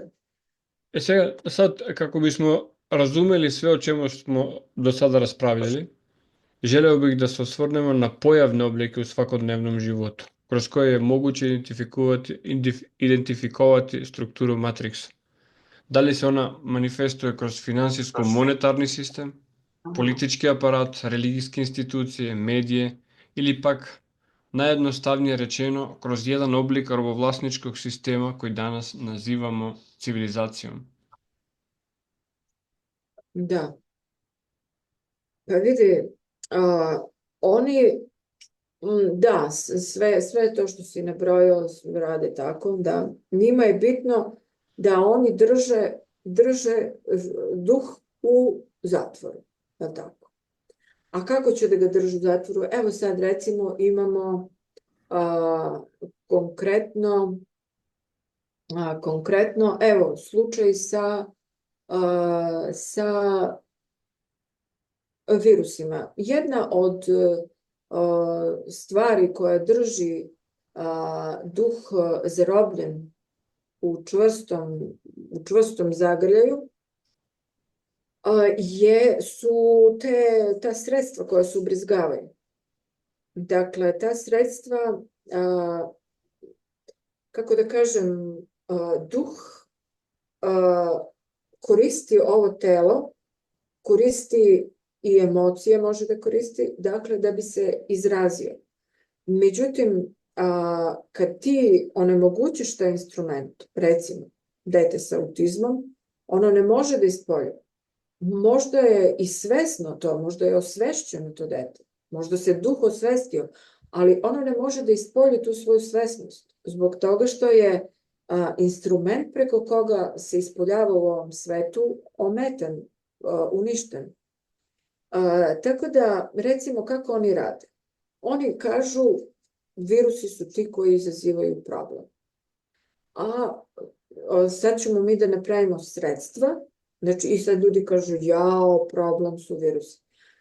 Onda oni kažu, aha, sad ćemo mi da smislimo, mi smo vlasti, mi smo pametni i mi ćemo sada da smislimo rešenje. Oni smisle rešenje, je tako, reakcija je strah od virusa i rešenje je bocka. Evo bocka, rešenje je to i sad čovek je rešio taj strah koji mu je nametnut i prihvatio je to rešenje, on dalje ne istražuje, zato što sistem tu staje. Sad recimo, šta sistem radi? On ne pravi terorizam, terorističku akciju neku. Ljudi se uplaše od terorista, recimo oni kobajagi avioni u Bliznakinje u Njujorku i nikakvi avioni tamo nisu postojali, ništa, to je sve bila montaža, videomontaža. Međutim, šta se dešava? Čovek se uplašio od terorista jer su oni navodno našli pasoše nekakvih Arapa tamo koji su pali. Da, čelik se je otopio, ali pasoši su ostali. Da, očuvani skroz pasoši su ostali i narod se plaši sad svih Arapa. I uplašio se narod Arapa, sad šta ćemo? Rešenje je da mi sad eliminišemo Arape. Znači, odmah posle toga je nastala invazija na Irak, tamo one zemlje, šta je znam, znači Afganistan i tako dalje, i onda su nastali napadi. Znači, u principu, vrlo jednostavno, uvek rade tako. Problem, naprave oni sami problem, reakcija naroda se očekuje, znači isto kao što se sad u Srbiji dešava sa tim protestima. Dakle, sami oni prave te proteste, reakcija naroda se očekuje i rešenje će biti, vidjet ćemo sad, uništenje obrazovanja, uništenje državnih firmi, državnih fakulteta i tako dalje, svega. Znači i prelaženje u privatne ruke, zato što se sprema globalna svetska vlada, ništa više ne sme da ostane u rukama lokalnih država. Znači sve to treba da ide u korporacije, a korporacije drže ceo svet. I sad oni u principu tako rade. Ja se skoro, kako oni ovaj svet, ti kažeš politika, da, novac, da, znači i preko novca, ali recimo muzika. Muzika je vrlo interesantna stvar. Skoro sam čula na radiju, negde, ja mislim ne slušam to, ali sam bila 5 minuta negde gde sam morala da čujem tu pesmu.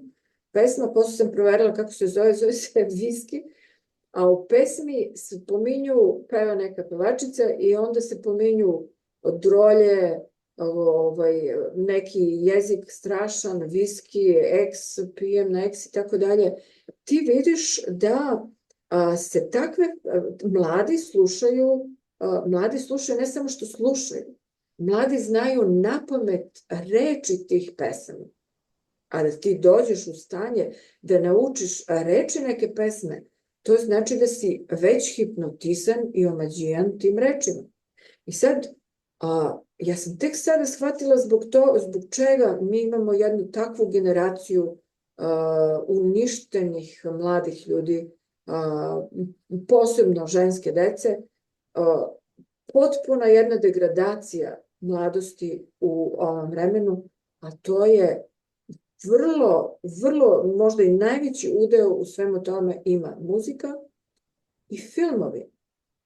Jer i u filmovima se takođe plasiraju na nesvesnom planu, plasiraju se sve ove stvari koje formiraju ovakvo društvo. Dakle,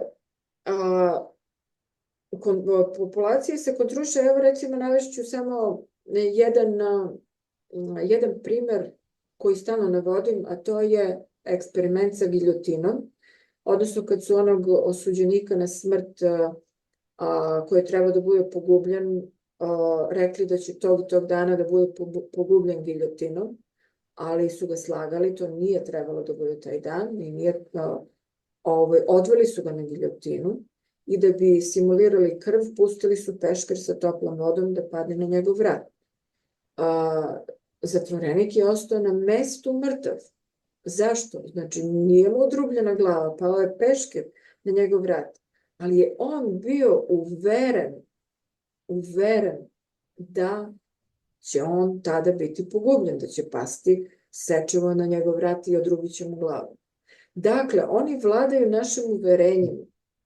Kada oni puste na televiziju, kada televizija, evo šta je bilo u ovoj pandemiji, dakle, ljudi su ostajali, pričala mi je prijateljica, njeni roditelji koji su tada bili u poseti u Americi, iz Makedonije, oni su gledali neprekidno srpsku televiziju. Srpska televizija je bila puna straha, dakle, bila je najbolje napunjena tim lažnim vestima, strahovima i tako dalje, od svih ovih lokalnih. I gledajući neprekidno, on je bio zakovan za fotelju iz koje je gledao dan i noć šta se dešava sa situacijom, pandemijom i tako dalje. I jednog dana je rekao svojoj ćerki da ga vodi kod lekara da on ima simptome te bolesti. Ona je rekla, ne, nemaš tata simptome. On je rekao, moraš da me odvedeš. Ona kaže, ali potpuno si zdrav, ništa ti nije. Rekao, hoću da se testiram, da vidim šta je sa mnom i tako. I on je, kako da kažem, bio uveren svim onim pričanjima 24 sata da on možda ima nekakav problem. Ona ga je odvela, pošto se raspravljali i tako, odvela ga na testiranje. Naravno, tada u početku su svi bili pozitivni da bi krenula akcija, jer su tada navrtali na manji broj tih obrtaja, taj PCR, i njega su odmah ostavili u bolnicu, on je umro posle meseci i po dana, lečen svim tim pogrešnim terapijama, priključen na aparate, i ne samo to, nego je porodica platila preko $1.000.000 za to lečenje tamo. On je preminuo, pa svi ti problemi, komplikacije posle toga i tako dalje. Hoću da kažem da uverenja, oni nas uveravaju preko televizije, preko ovih autoriteta praktično. Jer recimo lekar kaže, ostalo ti još 3 meseca života. Pa da kažeš zdravom čoveku, ostalo ti još 3 meseca života, a da on veruje lekaru, on će da umre. Kao što u Africi, recimo, kad neko pogreši nešto i kazna, a za to je da ga odvede kod vrača. Vrač izvadi kostku iz torbe, uperi u njega i kaže, za 3 dana si mrtav. I on za 3 dana umre. Znači, niti je bolestan ni ništa, ali rekao mu je vrač da će biti mrtav. Znači, uverenja, naša uverenja su to kako oni vladaju ovim svetom. Tako da, mislim, mi sad možete pričamo još tu o tome, ne znam konkretno. Ja ću dodati primjer predsjednika policijskog sindikata u Italiji, gde je isto propaganda bila velika. Taj čovek verovatno je imao nek izblik savesti, izašao i rekao, ja se izvinjavam za sve ono što smo uradili protiv ljude. I rekao je da te scene kad su pokazivali vojne kamione koji su navodno nosili mrtvace, rekao je da svaki kamion je nosio po jedan kovčeg. Znači, ako imamo 10 kamiona, 10 mrtvaca, 10 mrtvaca u grad kao što je Milano ili Bergamo, možeš ih naći svaki dan. Da. Tako što to je bilo užasno gledati i nakon toga užasno saznati da je u stvari stvarno samo propaganda i ništa drugo. I da, kad recimo pomenjamo politiku, zanimljivo je isto da se kaže da kažu, evo sad ćemo da oborimo ove, pa će da dođu drugi, pa ćemo mi da se izborimo, pa ovo, pa ono. Dakle, ako dobro može to da se desi, ali samo pod jednim uslovom. Da ti koji se bore, ti revolucionari, budu potpuno osvešćeni. Što znači, sve ove stvari koje mi sad pričamo, dakle, ustrojstvo ovog tamnog kosmosa, postojanje plerome i pravog boga, dakle, čije prisustvo se krije čak i od gurua, veliki gurui takođe nemaju pojma o tome. Zato se i Sant Mat tradicija, recimo Sant Mat pravi učitelji, oni mogu da putuju kroz te svetove, prolaze i kroz bezdan, prolaze i do plerome, i oni govore o mnogim dušama, odnosno duhovima, božanskim iskrama koje su zaglavljene u mentalnom svetu. Zbog toga što nisu upoznate sa kosmogonijom, kako si je ti nazvao. Dakle, ako mi ne znamo da posle bezdana postoji drugi svet, božanski svet, mi nećemo nikad ni da prođemo kroz taj tamni bezdan, koji, je tako, void ili bezdan ili kako ga još različito zovu, ali taj bezdan je u stvari ta opna, ta opna kroz koju retko ko, kao recimo onaj u filmu Duh, onaj crtani film, ovo što pričam. Pa, mislim da se baš zove Duh. A možda, mislim da se baš zove Duh, crtani film. Pa, recimo, ono kad je privučen svetlošću i tako dalje, sad da ne idemo u to izvan, to lažno svetlo i tako dalje, možemo o tome, ali drugi put, jer to zahteva malo dublju analizu.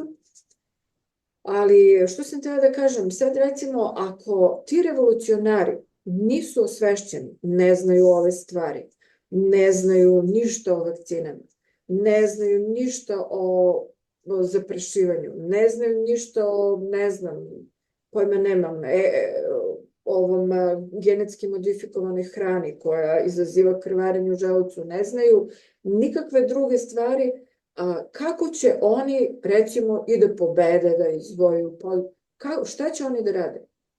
Dakle, mi se vrtimo stalno u krug. Dakle, revolucionar može biti samo onaj koji je potpuno osvešćen. Odnosno, da imamo veću, što znači sad stalno pitaju ljudi šta sada radimo, znaš, evo kako se borimo protiv ovih arkona i njihovih slugu.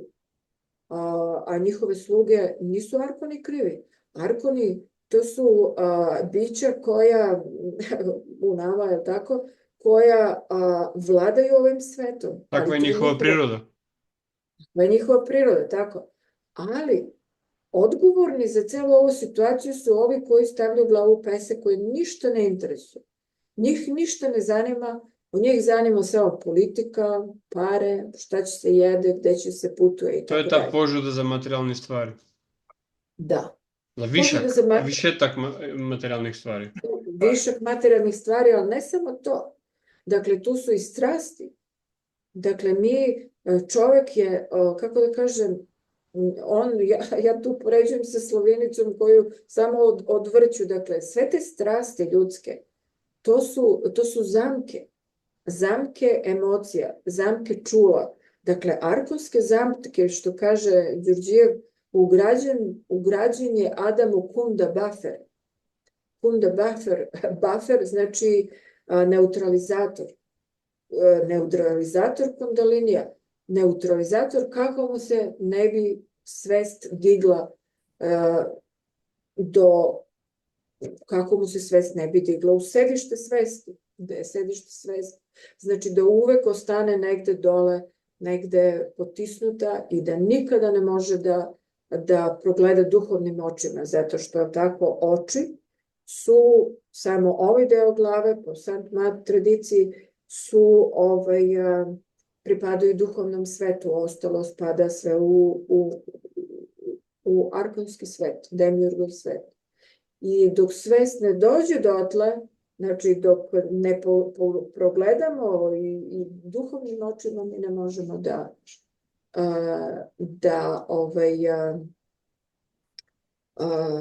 da se oslobodimo ovog matriksa. I sad posledno pitanje, kakav je osjećaj da pričati jednim podcastom kao što je ovaj, a da neko vas ne uporno prekida? Kakav je osjećaj kad taj koji pita, nakon što postavi pitanje, čuti i sluša odgovor? Pa divan je osjećaj, mogu ti reći, zato što, jel tako, ti si me pozvao sad ja da pričam. Naravno, potrebna mi je i, potrebna su mi pitanja i komunikacija s tobom, ali naravno da retko ko ume da sluša, recimo, moram da pohvalim Profu podcast kao jednog od, kao i tebe, kao jednog od najboljih slušalaca, a kažu da je slušanje veoma, umeće slušanja je na višem nivou od umeća govora. Zato što umeti slušati nije laka stvar, a takođe isto je bitna stvar, recimo ima nekih podcasta gde neko postavi pitanje i onda gleda, čita nešto ili gleda negde tamo ili ne zna šta. I onda onaj koji je, recimo, koji govori, koji je gost u intervju, on sad treba da priča, a nemaš sagovornika, je li tako? Jer ja nemam inspiraciju da pričam ako nemam sagovornika, ako se ne gledamo i razgovaramo. Tako je. Tako da to je takođe jedna stvar koja jako smeta kod intervjua, ali eto, ti aktivno učestvuješ u razgovorima i hvala ti na tome. Hvala tebi, zadovoljstvo je moje. Ja samo ću reći da oni koji gledaju ovaj intervju, da gledaju otvorenim očima, otvorenom svešću i da ne smatraju da mi zagovaramo apsolutnu istinu, nego da ono što zagovaramo je da ljudi imaju otvoreni pogled stvarima i da sve ono što smo rekli je samo malo prozor ka jedno beskrajno more podataka, spisa, znanja i tako dalje. Doktorke Velkov, hvala na gostovanju. Hvala i tebi, Vlatko.